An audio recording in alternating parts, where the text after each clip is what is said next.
Hi everyone, in this video I am going to solve this nice and easy question that says find all right triangles with integer sides such that the area and perimeter are equal. So, we have to find all right angled triangles with integer sides such that the area and perimeter are equal. So, how do we do this? Well, let us just start by drawing a simple figure to represent the situation. So, let us say this is our right triangle with the legs as the sides as x and y, and both x and y should be integers, and by the Pythagoras theorem the hypotenuse will be root of x square plus y square, and we also want this to be an integer. Okay, and now we are told that the area and perimeter of this triangle are equal. So, what is the area of this triangle? The area will be simply half into base into height. So, half into x into y, and the perimeter will just be the sum of these three terms. So, let us just equate them. So, the area, which is half x y, should be equal to the perimeter, which is x plus y plus root of x square plus y square. So, x plus y plus root of x square plus y square. And now we have this equation, and we just need to solve it, and we need to find the values of x and y, integer values of x and y that satisfy this equation. So, how do we solve it? We have a bunch of terms, we also have a square root term here. So, somehow let us try and get rid of the square root terms, and simplify the equation. So, first let me just multiply both sides by 2, so I can get rid of this half. So, I have x y is twice of x plus y plus twice of root x square plus y square. And now what I am going to do is this term here, I am going to move it to the left side, so that I have something on the left side, and then I have this square root term on the right side, and then I can just square both sides. Okay, so on the left side I get x y minus twice of x plus y, and on the right side I have twice of the square root of x square plus y square. And now we just square both sides. So, this squared is equal to this squared, and that is what I am going to expand now. So, let us create some space for us. Okay. So, this expression on the left side is of the form a minus b whole square.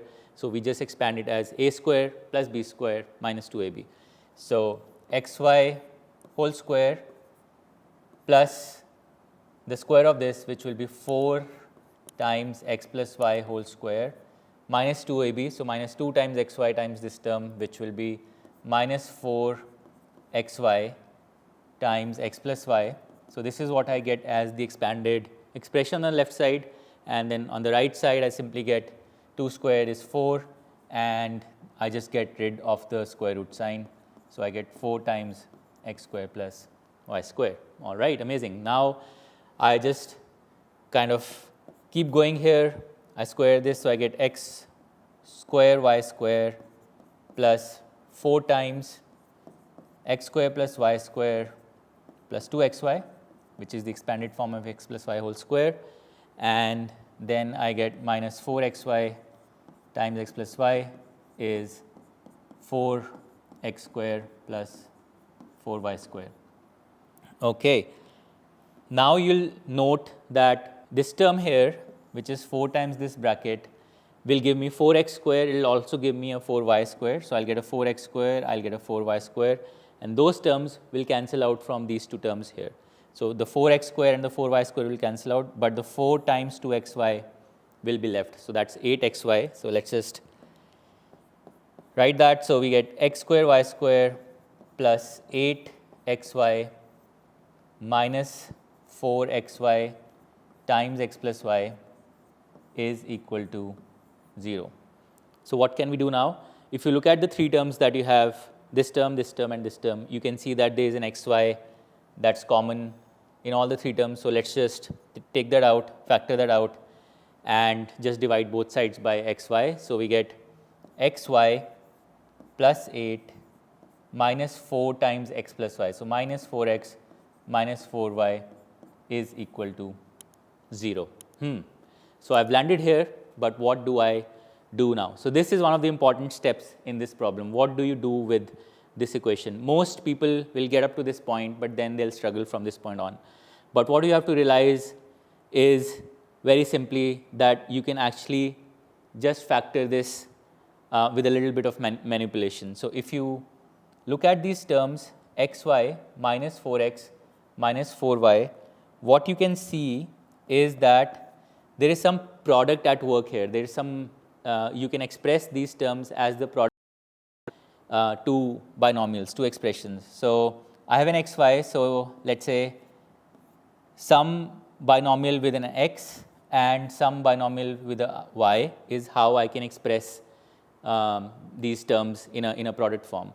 But because I have a minus 4x and a minus 4y, so let me put a minus 4 here, which will give me a minus 4y, and let me put a minus 4 here, which will give me a minus 4x. So x minus 4 times y minus 4 gives me xy minus 4x minus 4y plus 16. But I have an 8 here. So what do? I just add 8 to both sides. So make this a 16, and I also add an 8 to this side.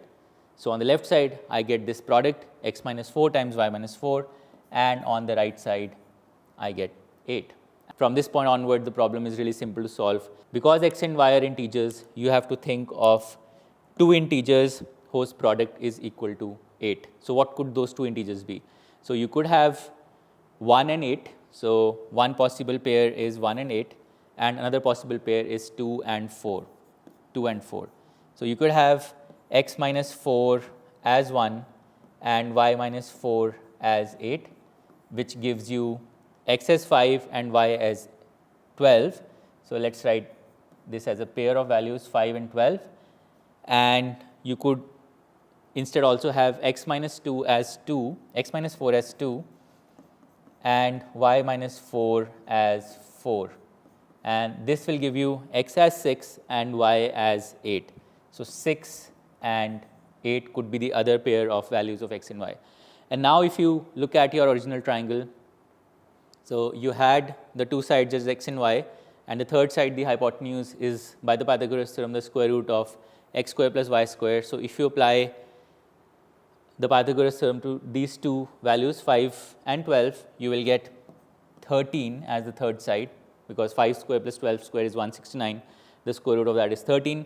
And if you apply the Pythagoras theorem to these two values, so 6 square plus 8 square is 100, the square root of that is 10. So you also get an integer in this case. So we have finally solved the problem, because now you have two pairs of values where two sets of values for a right angle triangle where all of them are integers, and also the area and the perimeter will be equal. You can actually verify this. The area of this triangle will be half base times height. So 5 times 12 is 60, half of that is 30. So the area in this case is 30, and the perimeter is 5 plus 12 plus 13, which is also 30. And in this case, the area will be half into 6 into 8. So that's half of 48, which is 24. So the area in this case is 24. And the perimeter is 6 plus 8, 14 plus 10, which is also 24.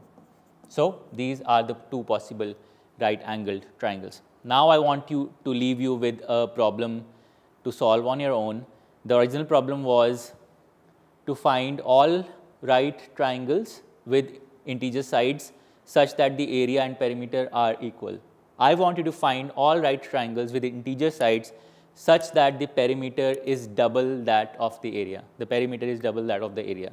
If you're able to solve this problem, do share your solution with us, do share your answer with us in the comments, and I hope that you enjoyed this. Thank you.